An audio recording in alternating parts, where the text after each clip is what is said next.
നമസ്കാരം, welcome to Prabhas veggie world. ദീപാവലിക്ക് അടുത്തത് കൊണ്ട് ഇന്നൊരു സേവറി ഐറ്റം ആയിട്ടാണ് കേട്ടോ ഞാൻ വന്നത്. വളരെ ഈസി ആയിട്ട് തയ്യാറാക്കാം എന്ന സോഫ്റ്റും ക്രിസ്പിയുമായിട്ടുള്ള ഈ സ്നാക്ക് എങ്ങനെയാണ് നമുക്ക് ഉണ്ടാക്കേണ്ടതെന്ന് നോക്കാം. വളരെ എളുപ്പമാണ്. അതിനായിട്ട് നമുക്ക് കുറച്ച് തേങ്ങ ആദ്യം ഒന്ന് ചതച്ചെടുക്കണം. അതിനായിട്ട് ഒരു അരക്കപ്പ് തേങ്ങ ഞാനൊരു ബ്ലെൻഡറിലേക്ക് ഇട്ടിട്ടുണ്ട്. അതിലേക്ക് 1 ടീസ്പൂൺ ജീരകവും, നല്ല ജീരകമാണ്, 1 ടീസ്പൂൺ കുരുമുളകും കൂടിയാണ് ഇടുന്നത്. ഇനി ഇതിലേക്ക് കുറച്ച് വെള്ളം ഒഴിച്ചിട്ട് നല്ല പേസ്റ്റ് ആയിട്ട് അരക്കരുത്, കുറച്ച് തരിയിരുന്നാലും കുഴപ്പമില്ല കേട്ടോ. നന്നായി ഒന്ന് അരച്ചെടുത്തിട്ട് വരാം. ഇനി നമുക്ക് അതിലേക്ക് മിക്സ് റെഡിയാക്കാം. അതിനായിട്ട് 1 കപ്പ് റവയാണ് എടുത്തത്. അതിലേക്ക് നമുക്ക് ഈ അരച്ചു വെച്ചിട്ടുള്ള മിക്സിനെ ചേർത്തി കൊടുക്കാം. തേങ്ങയുടെ മിക്സ് ചേർത്തി കൊടുക്കാം. ആവശ്യത്തിന് ഉപ്പിട്ട് കൊടുക്കാം. ഒരു 3 ടീസ്പൂണോളം ഞാൻ എണ്ണ ഒഴിച്ചിട്ടുണ്ട്. ഇതിൽ റവ എന്ന് പറഞ്ഞു കഴിഞ്ഞാൽ നമ്മൾ വറുത്ത റവ എന്ന് പറഞ്ഞിട്ട് പാക്കറ്റിൽ കിട്ടുന്നതാണ്. ഞാൻ രണ്ടാമത് വറുത്തിട്ടില്ല. ഒരു 1.5 ടീസ്പൂൺ മുളക് പൊടിയും കൂടി ഇട്ട് കൊടുക്കുന്നുണ്ട്. ഇനി അതിനെ നമുക്ക് കൈകൊണ്ട് തന്നെ യോജിപ്പിക്കാം. വെള്ളമൊന്നും ഇപ്പൊ ചേർക്കേണ്ട ആവശ്യമില്ല. കാരണം നമ്മുടെ തേങ്ങയിൽ നമ്മൾ കുറച്ച് വെള്ളം ചേർത്തിട്ടാണ് അരച്ചെടുത്തിരിക്കുന്നത്. അതുകൊണ്ട് ആ ഉള്ള വെള്ളത്തിൽ ഇരുന്ന് കുഴച്ചെടുത്താൽ മതി. അതെല്ലാ സ്ഥലത്തും ഒന്നിച്ച് യോജിച്ചെത്തണം.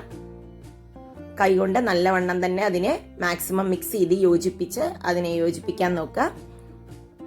ഇപ്പൊ ഇത് ഏകദേശം മിക്സ് ആയിട്ടുണ്ട്. ഇനി അതിലേക്ക് കുറച്ചും കൂടി വെള്ളം വേണം. അതുകൊണ്ട് ഞാൻ വെള്ളം തളിച്ചു കൊടുത്തിട്ട് കുഴച്ചെടുക്കണം. വെള്ളം കൂടുതലായാൽ നമുക്ക് ഇത് ആ ടെക്സ്ചറിൽ ക്രിസ്പിനെസ്സിൽ നമുക്കിത് കിട്ടില്ല.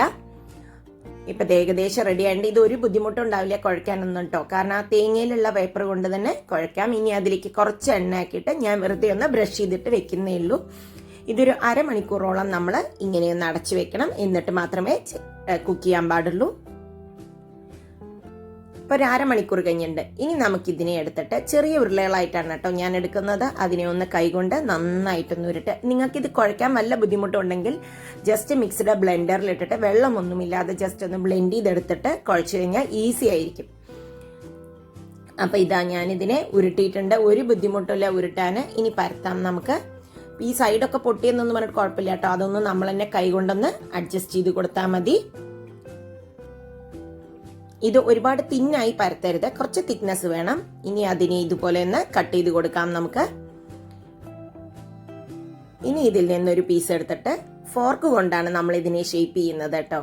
ഒരു പീസ് എടുത്ത് ഫോർക്കിൽ ഇതുപോലെ ആ ഫോർക്കിന്റെ മുകൾ ഭാഗത്ത് ഇങ്ങനെ ഒന്ന് പ്രസ് ചെയ്ത് കൊടുക്കുക. അപ്പൊ ഒരുപാട് തിന്നായി ചെയ്താൽ നമുക്കിത് പ്രസ് ചെയ്യാനും ഉണ്ടാക്കാനും ബുദ്ധിമുട്ടാവും. എന്നിട്ട് മുകളിൽ നിന്ന് ഫോർക്കിന്റെ അവിടുന്ന് മുകളിൽ നിന്ന് മടക്കിയെടുക്കുക. കണ്ടോ, അടിപൊളിയായിട്ട് ഒരു ശംഖിന്റെ ഷേപ്പിൽ നല്ലൊരു അടിപൊളി സ്നാക്കിന്റെ രൂപത്തിലായി. ഇതുപോലെ തന്നെ നമുക്ക് മറ്റുള്ളതും ചെയ്തെടുക്കാം. ഞാൻ ഒരെണ്ണം കൂടി കാണിക്കുന്നുണ്ട് കേട്ടോ. ഒരുപാട് തിന്നായാൽ നമുക്കിതൊരിക്കലും ഇങ്ങനത്തെ ഷേപ്പിൽ മടക്കിയെടുക്കാൻ കിട്ടില്ല. വലിയ ബുദ്ധിമുട്ടൊന്നും ഇല്ല ഇത് ചെയ്യാനായിട്ട്. ഇതാ റെഡി ആയിട്ടുണ്ട്. ഇനി നമുക്കിത് വറുത്തെടുക്കാം. വറുത്തെടുക്കാനായിട്ട് ഞാൻ നല്ല എണ്ണ ചൂടായിട്ടുണ്ട്. ഇതൊരു മീഡിയം ഫ്ലെയിമിലേ കുക്ക് ചെയ്യാൻ പാടുള്ളൂ. റവ ആയതുകൊണ്ട് തന്നെ പെട്ടെന്ന് അടി കരിയാനുള്ള ചാൻസ് ഉണ്ട്. മീഡിയം ഫ്ലെയിമിൽ നമുക്കിതിനെ ഒന്ന് വറുത്തെടുക്കാം. ഒരുപാട് ടൈമൊന്നും എടുക്കില്ല. ഭയങ്കര സോഫ്റ്റും ക്രിസ്പിയുമാണ് ഈ സ്നാക്ക്. കുട്ടികൾക്കൊക്കെ എന്തായാലും ഇഷ്ടപ്പെടും കേട്ടോ. അപ്പോൾ ഇതാ ഇതിനെ ഒന്ന് നമുക്ക് എപ്പോഴും അരി കൊണ്ടും മൈദ കൊണ്ടും ഒക്കെ അല്ലേ ചെയ്യുന്നത്. അതുകൊണ്ട് തന്നെ റവ കൊണ്ട് ഒരു വെറൈറ്റി സ്നാക്ക്. റവ പൊതുവെ നമ്മുടെ വീട്ടിൽ എപ്പോഴും ഉണ്ടാവുകയും ചെയ്യും. ഇത് കണ്ടോ, ഇതെങ്ങനെ കളറൊക്കെ മാറുന്നുണ്ട്. ഇത് ബ്രൗൺ കളർ, ഇത് വരുന്നത് റെഡ് കളറിലല്ല കേട്ടോ ആവുന്നത്. ഇത് നമ്മുടെ സാധാരണ മുറുക്കുകളുടെ കളറിലല്ല വരുന്നത്.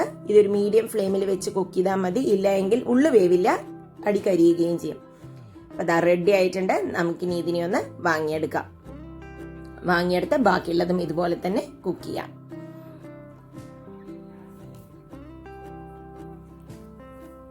ഇനി ഞാനിതാ എല്ലാം റെഡിയാക്കി വന്നിട്ടുണ്ട്. അങ്ങനെ അടിപൊളിയായിട്ട് ദീപാവലിക്ക് പറ്റിയ ഒരു സ്നാക്ക്, ഒരു വ്യത്യസ്തമായ സ്നാക്ക് തന്നെയാണ് ഇതെന്ന് ഞാൻ വിചാരിക്കുന്നു. അപ്പം എല്ലാവർക്കും ഇഷ്ടപ്പെട്ടിട്ടുണ്ടാവുമല്ലോ. ഇഷ്ടപ്പെട്ടാൽ ആ ലൈക്ക് ചെയ്യാനും കമന്റ് ചെയ്യാനും സബ്സ്ക്രൈബ് ചെയ്തിട്ടില്ലെങ്കിൽ ഒന്ന് സബ്സ്ക്രൈബും കൂടി ചെയ്യാനും മറക്കരുത് കേട്ടോ. എല്ലാവർക്കും ഒരിക്കൽ കൂടി ദീപാവലി ആശംസകൾ. താങ്ക്